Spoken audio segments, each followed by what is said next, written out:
retains heat. It's got a little bit of insulation here, a little thickness. Now, it diffuses sunlight. As the sun comes through, the way it's set up, it diffuses that light, spreads out those rays, and it keeps from scorching and burning our plants. That's a big deal.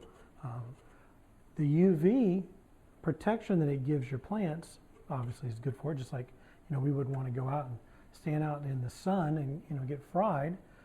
Say you're driving in your car, you roll down your window, stick your arm out, hot sunny day, before you know it, you've got sunburn on your arm. But if you roll your window up and your arm's still up against it, the UV protection in that glass will keep you from getting sunburn. Same thing with the twin wall polycarbonate. Now, a lot of the twin wall and everything that we have is UV coated, UV protected, which not only protects your plants, but it also protects the poly itself from breaking down in the sun, and that's going to give you a much longer lifespan with it. Now, the poly is pretty hardy. It's a couple hundred times more durable than glass. It's really hard to damage it. You can bounce basketballs and stuff that would shatter glass. I'll bounce right off of it. I wouldn't recommend it.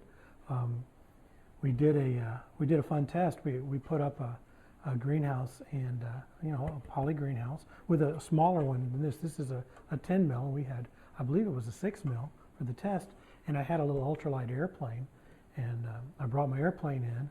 And I cranked up the prop and just hammered it. I mean, we're talking 85, 90 mile an hour winds, as much wind as I could give my wind gauge in front of it.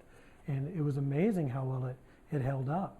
So, good solid stuff. Now, that also depends a little bit on your frame. If you've got, you can put some decent poly in one of those really, really, tiny, thin frames that you can bend with your hands. That's not good news. But if you've got a solid aluminum frame, this stuff is really good. I mean, we've had, customers that have had it, handle some hurricanes. So, good stuff. If you need a little bit more, let's say you're in an extreme climate where you're going to get real heavy snow loads and real cold, you can go with thicker like this one, the 10, or you can even go with the triple. They have a triple wide, and boy, now that triple thickness is great for retaining heat and a little bit more strength. So just a couple of the reasons why most of our greenhouses come with the twin wall poly, and why it's by far the most popular for coating your greenhouse.